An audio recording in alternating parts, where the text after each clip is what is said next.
सो याद रखिएगा, कोई भी वीडियो को आपको इग्नोर नहीं करना है, ठीक है। जितने भी वीडियोस रिलेटेड टू आपको एप्टीट्यूड डाले जा रहे हैं, ठीक है, हर एक वीडियो में चाहे मैं एक क्वेश्चन से एक्सप्लेन करूंगा बट आप कुछ नया सीखोगे, ठीक है। और वो कंसेप्ट आपको अप्लाई करना है एग्ज़ाम में। जैसा कि हम हमेशा कहते हैं कि आपको पेन कम उठाना है, ठीक है। और जब भी आप एग्ज़ाम में बैठते हो जितना कम पेन उठाओगे उतना आपका जो प्रेशर है, ठीक है, दिमाग पे वो कम पड़ेगा। तो हमेशा दिमाग से चीज़ों को सॉल्व करने की कोशिश करना है और पेन जो है बहुत कम उठाने की कोशिश करना है, ठीक है। सो पहला क्वेश्चन स्क्रीन पे है आपका, ट्राई करना है कि पहले खुद से सॉल्व करें, उसके बाद आप मेरे अप्रोच पे जंप करोगे, ठीक है। तो देखिए, ये सब आपके ही डाउट हैं जो डायरेक्टली फ्रॉम पेपर आपको उठाए गए। अगर आपको लगता है कि आप वेल प्रिपेयर्ड हो तो आप ज़रूर ट्राई करें। अगर आपको लग रहा है कि आपको सीखना है तो वीडियो को अंत तक जरूर देखें। देखिए, दिनेश ने एक ज़मीन, ठीक है, 48,000 डेट मीन्स 48,000 रुपये में ख़रीदा। उसने इसका 2/5 भाग 6% की हानि पर बेचा। शेष भाग को वो कितने % या लाभ पर बेचे कि पूरे सौदे में उसे 10% का लाभ हो, ठीक है। ये चीज़ आप समझ गए। देखो, जब भी इस टाइप का क्वेश्चन आए और आपको आंसर परसेंटेज में दिया है, याद रखिएगा जो मैं समझा रहा हूँ, आंसर जब भी आपका प्रतिशत में ही दिया हुआ है, हमें डायरेक्टली ये वैल्यू इग्नोर कर लेना है। क्यों? क्योंकि ये चीज़ आपको दिया रहता है आपको फंसाने के लिए। अगर आप यहाँ फंस गए और इस नंबर पे और इस वैल्यू पे आप अपना क्वेश्चन सॉल्व करने लगोगे, आपका एग्ज़ाम ख़त्म, ठीक है। जब भी परसेंट में हो हमें इससे मतलब है ही नहीं, ठीक है। अब तो इसको सॉल्व कैसे करेंगे, ठीक है। तो अब ये देखना है कि इसको सॉल्व कैसे करेंगे। देखो, पहला दिया हुआ है कि जितना भी ज़मीन वो खरीदा है 48,000 में, जिसमें कि 2/5 भाग उसने तो 6% के लॉस पे बेच दिया। अब बोल रहा है कि दूसरा भाग वो कितने पे बेचेगा ताकि उसको पूरे सौदे पे 10% का प्रॉफिट हो, ठीक है। अब देखो, ये जो क्वेश्चन जो बन जाता है ये बन जाता है आपका एवरेज का। और एवरेज में जब भी हम लोग एवरेज का बात करते हैं तो हम लोग एलिगेशन यूज़ कर सकते हैं, एलिगेशन मेथड। क्यों? क्योंकि यहाँ ये बोला जा रहा है कि कुछ तो वो लॉस पे बेच दिया, कुछ वो प्रॉफिट पे बेच रहा है और दोनों को मिला के वो 10% प्रॉफिट पे आ रहा है। तो ये किसका क्वेश्चन बन गया? ये बन गया आपका एवरेज का। एवरेज मतलब क्या होता है? एलिगेशन जो होता है वो भी हम उसमें एवरेज यूज़ करते हैं। अब देखो, ये परसेंटेज का क्वेश्चन मान लो, ठीक है, जिसको आप किस तरीके से कर सकते हो। देखो, सबसे पहले मैं बात करता हूँ, ठीक है, कि यहाँ आपको दिया है क्या कि 2/5 भाग, ठीक है, 2/5 भाग मतलब जिसमें कि 2 भाग जो है 6% लॉस पे बेचता है। तो अगर मैं इसको कुछ इस प्रकार से करना चाहूँ कि 6% अगर ये लॉस में बेचता है, ठीक है, तो यहाँ मैं लिख देता हूँ आपका 6%, ठीक है, ध्यान से देखना, यहाँ मैं लिख देता हूँ 6%। और दूसरा साइड मुझे पता नहीं है कि वो कितना में बेचेगा, बट उसे मुझे प्रॉफिट में बेचना है, तो मैं यहाँ प्लस दूंगा, यहाँ मैं माइनस दूंगा। ये ध्यान रखना, ठीक है, ये आप पक्का ध्यान रखना जब भी आप सॉल्व करोगे तो, ठीक है, एलिगेशन में। और बोला है कि जो दोनों पे जो आपका ओवरऑल जो हो रहा है उसको 10% का प्रॉफिट हो रहा है, ये भी आपको यहाँ दिया हुआ है, ठीक है। अब यहाँ हम लोग यहाँ करेंगे, यहाँ से ये हो गया और ये हो गया, ये एलिगेशन का फंडा होता है, आपको पता होगा। अब देखो, जब भी आप इसको सब्ट्रैक्ट करोगे, मतलब इधर से इधर सब्ट्रैक्ट कर लो, -6 से 10 का या x से 10 का, तो जो यहाँ जो आपका वैल्यू आता है आपको पता होगा, हमने एलिगेशन अभी नहीं पढ़ा है, आपको पढ़ाया जाएगा, परसेंटेज अभी आपको। यहाँ जो आता है हमेशा क्वांटिटी आता है, क्वांटिटी आता है, ठीक है, मतलब कितना मात्रा आपने बेचा है। तो आप देख रहे हो कि पहला टोटल 5 और पहला जो 6% पे जो -6% लॉस पे बेचा गया उसका वैल्यू दिया है मुझे 2, क्योंकि 2 क्वांटिटी बेचा है। और जो प्रॉफिट पे जो बेचा गया है 2, टोटल 5 है, तो बचेगा कितना? यहाँ 3 बचेगा। अब देखो इसको सॉल्व कैसे करना है। देखो, इसको आप इससे मल्टीप्लाई करोगे तो -6 × 2, ठीक है, प्लस x × 3, 3 × x, ठीक है, और नीचे आप लिख दोगे, यहाँ क्या लिख दोगे? इन दोनों को प्लस करके, ठीक है। ये मैं शॉर्टेस्ट बता रहा हूँ, ठीक है, शॉर्टेस्ट किस तरीके से करना है, क्योंकि एग्जाम में यही करना पड़ता है, ठीक है। तो ये नीचे हम लिख दोगे 5, ठीक है। अब ये जो वैल्यू आता है हमेशा ये इक्वल टू होता है आपका 10%, मतलब ये वैल्यू हमेशा ये बीच वाला होता है। तो आपको इस क्वेश्चन में ये समझना है, पहला पॉइंट आप ये समझोगे कि जब भी हमें आंसर जो परसेंटेज में दिया रहेगा हमें ओरिजिनल वैल्यू के साथ ऑपरेट नहीं करना है। जब भी, दूसरा पॉइंट आपने ये समझा कि जब भी हम लोग एवरेज का बात करते हैं, ठीक है, तो मुझे चाहे वो बीच वाला निकालने दे दे या कोई एक क्वांटिटी निकालने दे दे, ठीक है। मान लो आपको वो कुछ भी दे सकता है, ये 6% नहीं दिया होता, ठीक है, माइनस वाला नहीं दिया होता, प्लस वाला दिया होता, तभी भी आप ये करते। मान लो ये दोनों दिया होता और बीच वाला नहीं दिया होता बट ये क्वांटिटी दिया रहता सेम टू सेम, तो मान लो ये पूछ ले चाहे ये पूछ ले, ठीक है, चाहे इस साइड का पूछ ले, कुछ भी पूछ ले, आपको हमेशा ये यूज़ करना है, ये वाला आपको यूज़ नहीं करना है। वैल्यू वो फंसाने के लिए दे रहा है, ठीक है, आपको फंसना नहीं है, ठीक है।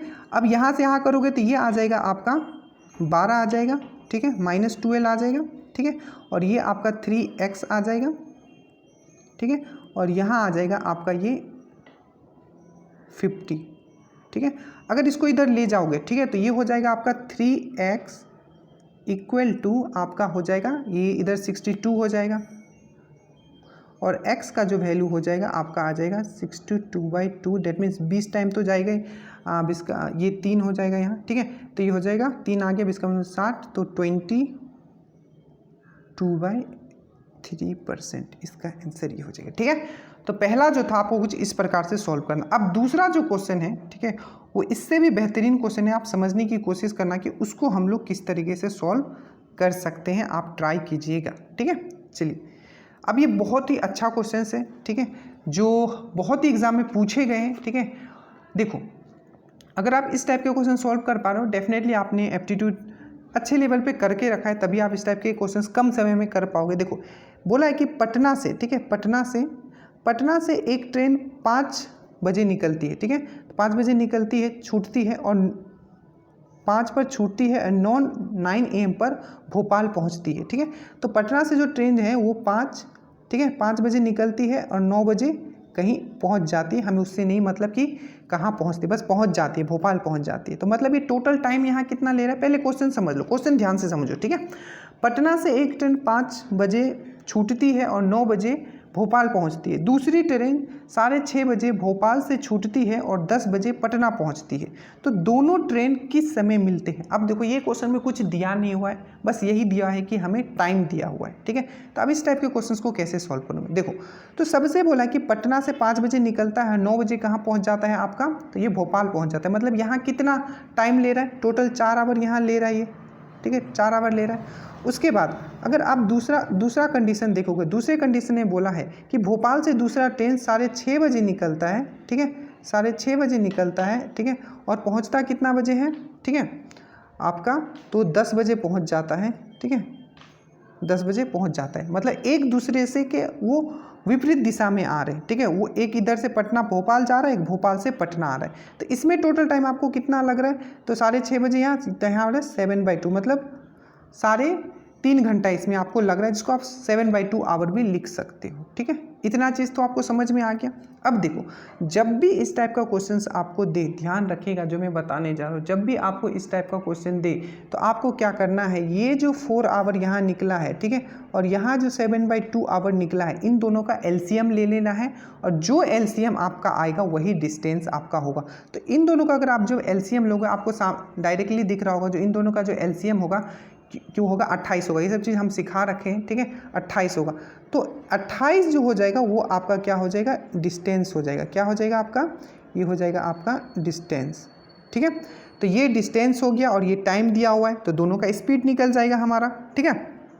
तो 28 को अगर आप 4 से डिवाइड करते हो तो पहला का जो स्पीड आएगा वो आ जाएगा 7 किलोमीटर पर आवर, ठीक है, 7 किलोमीटर पर आवर।